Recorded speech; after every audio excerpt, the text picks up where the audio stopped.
Your silence was stolen, not in a single assault, in thousands of small subtractions so gradual that you never felt the loss, only the result, the growing inability to hear what is inside you without the help of something outside. There is a specific kind of stillness that you probably haven't experienced in a long time. Not the stillness of sleep, not the stillness of being too exhausted to continue.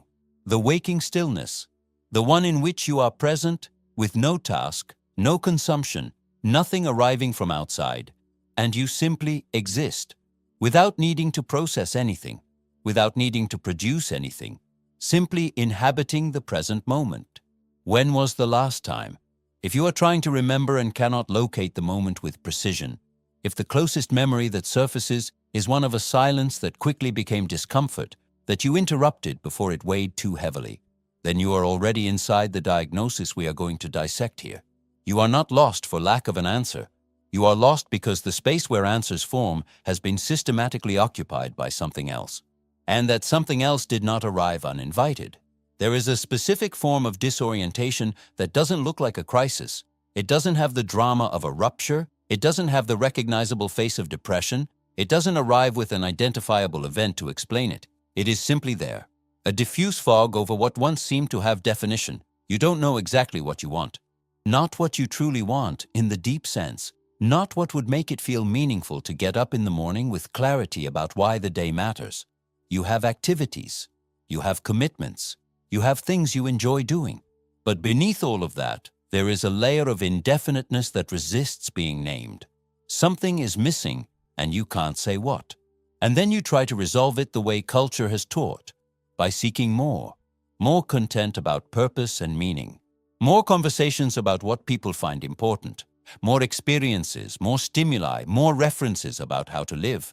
And the result, which you probably already know, is that the more input you add, the thicker the fog seems to get, not thinner. This is not your failure. It is the diagnosis of a mechanism, and the mechanism has a logic that, once seen, cannot be undone. Observe the pattern with clinical attention, because it has a precise geometry. You wake up. There is a gap between opening your eyes and the first movement towards something, a gap that could, in theory, be inhabited in silence. But almost instantly something fills that gap. Not necessarily something urgent. Sometimes just a thought about the day, a habitual check, the memory of something left unfinished. The potential silence gap lasts seconds before being occupied.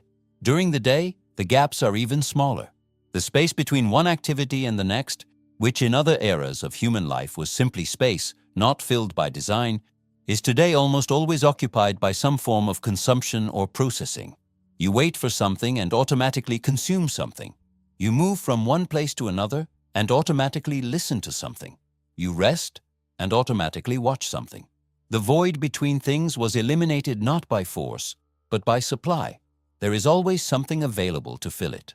At night, when the exhaustion of the day should naturally create conditions for a kind of inward retreat, the pattern continues. You consume until you fall asleep. And you sleep without having had, at any point during the day, a real period of waking silence, a period in which consciousness existed without processing external input. Now observe what this pattern produces over time. Meaning is not an object you find by looking in the right place. It is something that emerges from a process that requires specific conditions, and the main one of those conditions is what contemplatives of every tradition have called, in different vocabularies, inner stillness. Silence is not the absence of sound. It is the absence of mediation between you and your own existence. It is the state in which you are capable of perceiving what is happening inside you without the constant filter of what is arriving from outside. When this state is systematically eliminated from everyday life, what is lost is not comfort. It is the capacity to access your own interiority. And without that access, the question, "What do I want?" has nowhere to come from. It isn't answered wrongly. It isn't answered. The channel that would produce the answer is blocked by permanent noise. This is what you call being lost. It is not the absence of direction. It is the absence of the condition for direction to form. The question that needs to be formulated before any answer is more disturbing than it seems. Was silence eliminated from your everyday life by external force, by a system that colonized it without your noticing? Or did you collaborate in that elimination? And if you did, why? What is it about silence that made it so easy to accept it filled? There is a 20th century philosopher who spent decades trying to name precisely this, who believed that the inability to inhabit one's own existence without mediation was not merely a modern habit, but the symptom of something deeper, a forgetting that Western civilization had been deepening for centuries, and that modernity had brought to a stage where the human being no longer even knew that they had forgotten. He called it the forgetting of being, and what he described will completely reorganize what you understand about the loss of meaning you carry. Martin Heidegger was born in 1889 in a small town in the Black Forest in southwestern Germany and spent his entire life trying to ask a question that Western philosophy, according to him, had abandoned 2,000 years earlier. What does it mean to be? Not what exists, but what it means to exist. What it means that there is something rather than nothing. And more specifically, what it means for the human being to be here, present, conscious, inhabiting a world that is simply given without an instruction manual. Heidegger was not an easy philosopher. His works are dense, the vocabulary deliberately unusual. He coined new words because he believed the existing ones already carried the prejudices of the thinking he wanted to question. But beneath the complexity of his style, there was a diagnosis that can be formulated with clinical precision. The modern human being has lost the capacity to inhabit their own existence. They have become so absorbed by the world of objects, tasks, distractions, and technologies of mediation that they forgot to ask the most fundamental question, and in doing so, lost access to the only place where genuine meaning can form. He called this state the forgetting of being, not as a moral critique.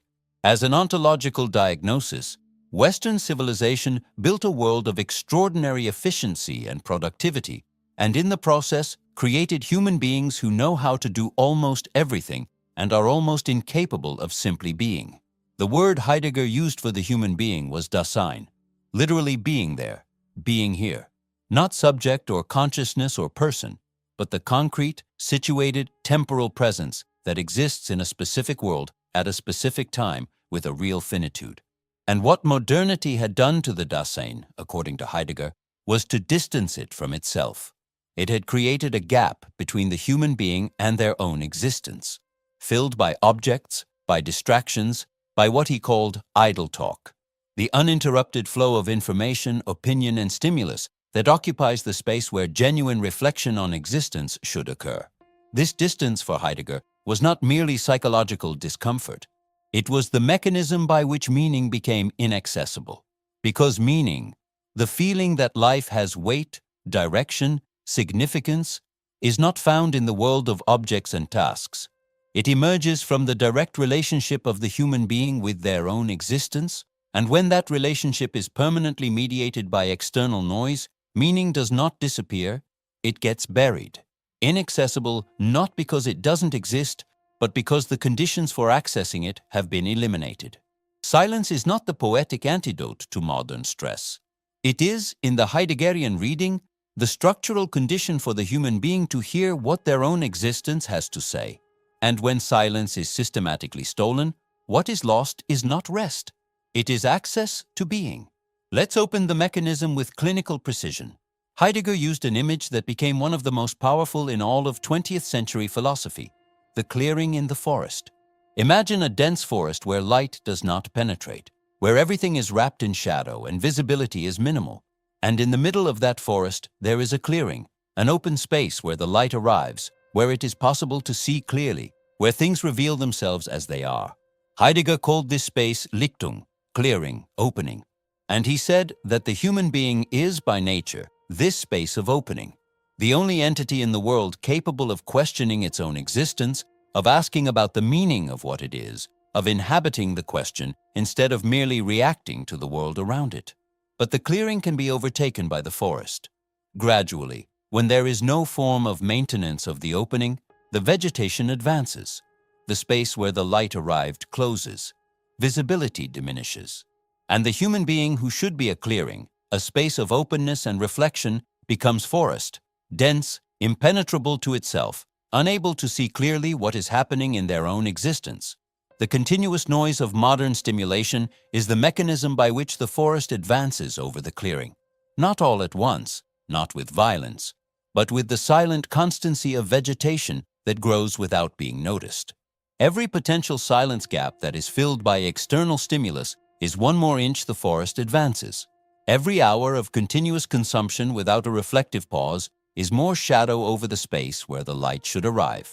And after months and years of this pattern, what remains is exactly what you feel: an inner fog, an inability to see clearly what you want, think, value, are, not because those things disappeared, but because the space where they would be visible is closed by accumulated noise. You are not lost in the sense of having gone off course. You are lost in the sense that the clearing where you could orient yourself has been progressively overtaken by what Heidegger called idle talk, the uninterrupted flow that fills the space where silence should exist.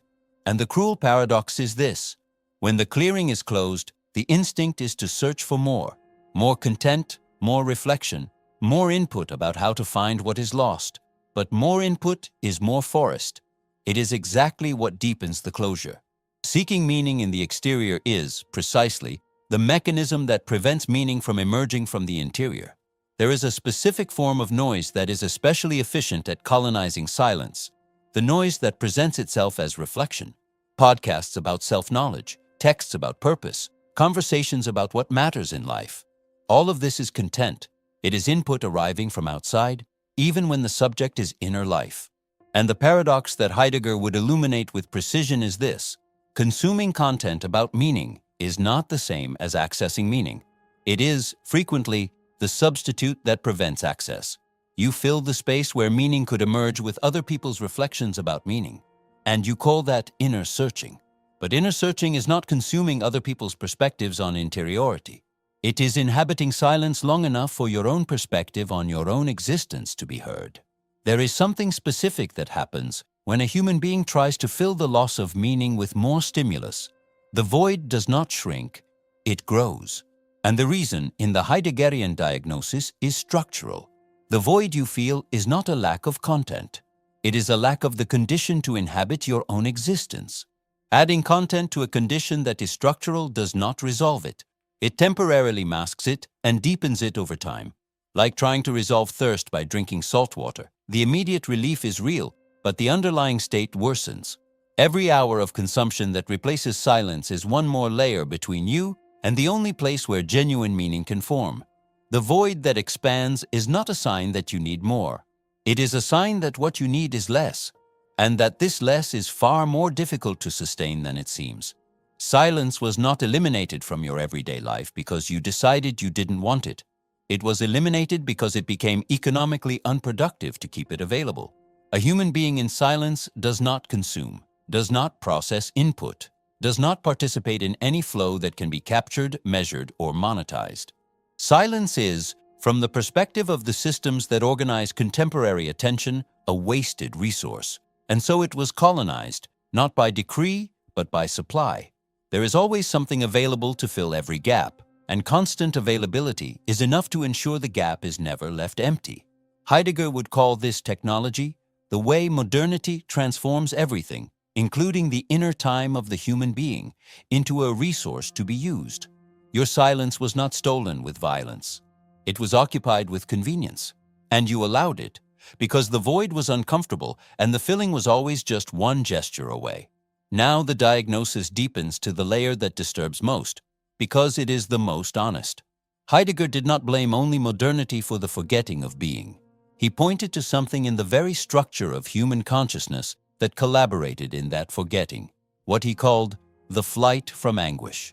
The human being, when left with their own existence without mediation, confronts something that Heidegger considered fundamental and unbearable: the consciousness of their own finitude, the perception of being here for a limited time, with no guarantee of meaning given from outside, responsible for how they inhabit that time.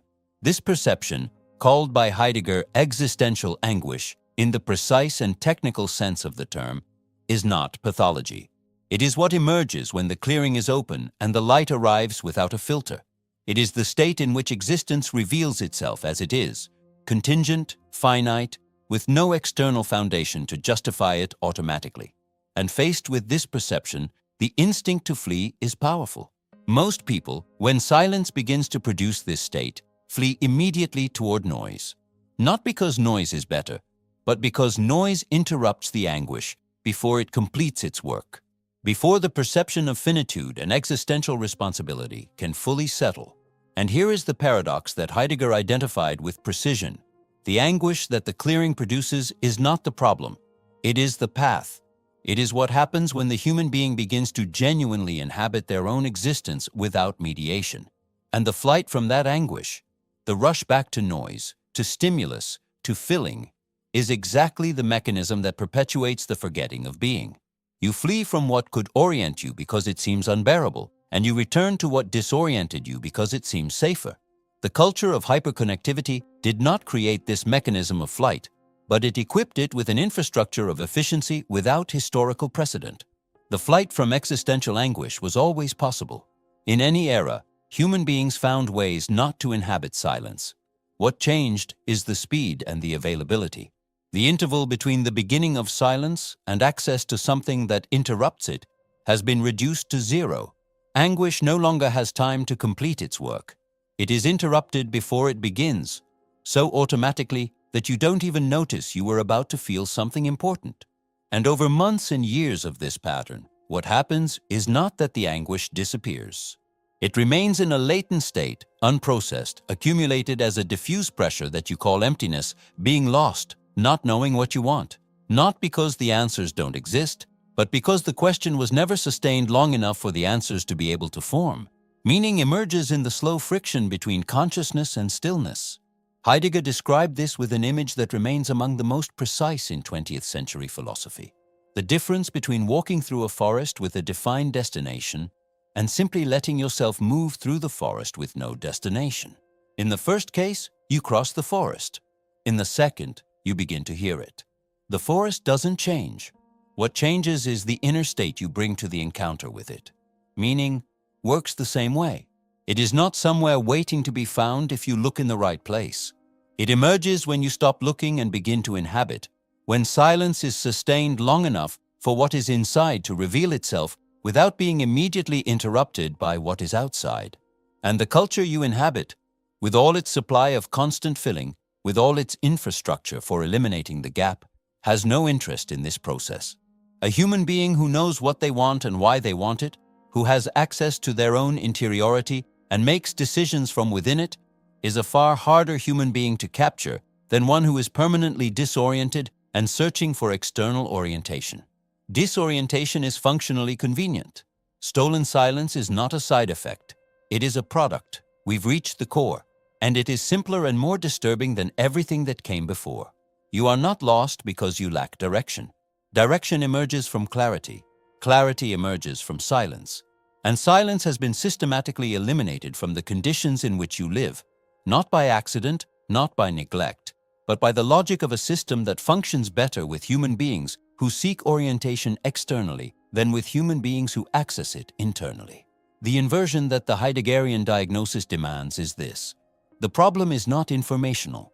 Adding more content about meaning, more perspectives about purpose, more input about how to find what is lost, that is more forest over the clearing. It is exactly what deepens the state you want to resolve. The problem is structural, the absence of the conditions in which meaning can emerge. And the main condition is silence, not as a state of relaxation, not as a wellness technique, but as the space of unmediated opening in which the human being can, finally, hear what their own existence has to say.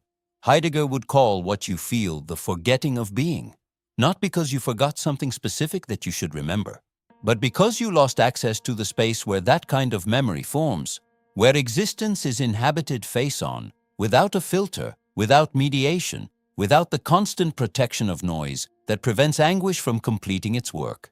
You are not lost. You were deprived of the conditions to find yourself. And that deprivation did not come from within.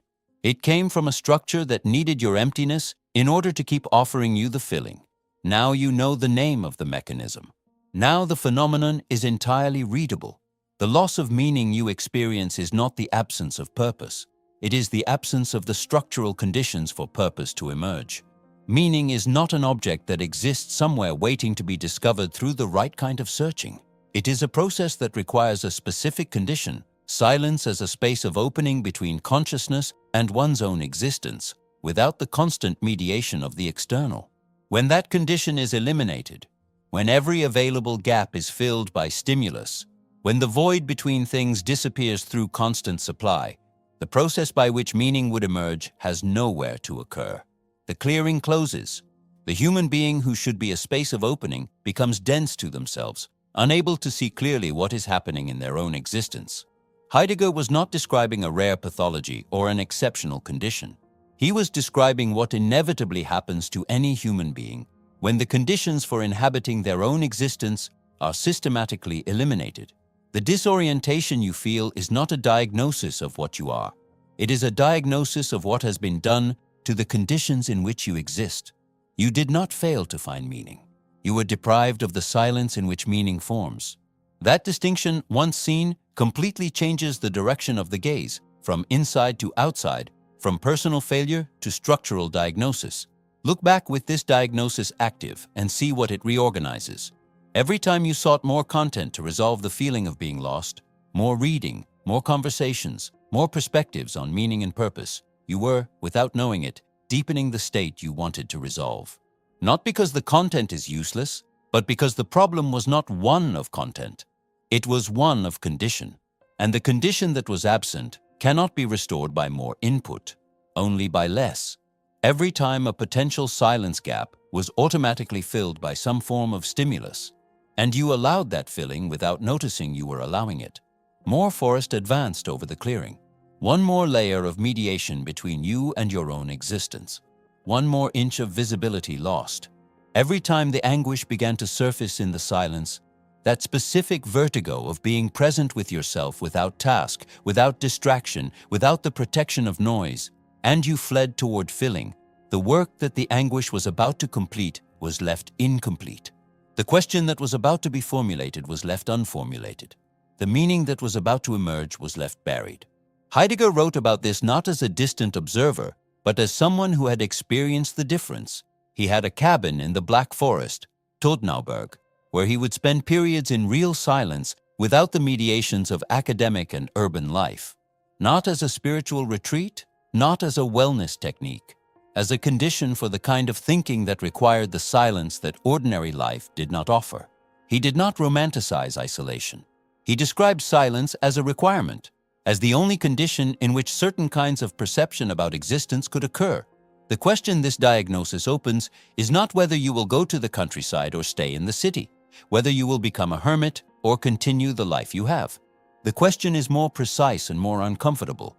Within the life you have, does there exist any space, real, deliberate, sustained, in which silence is inhabited without being immediately filled?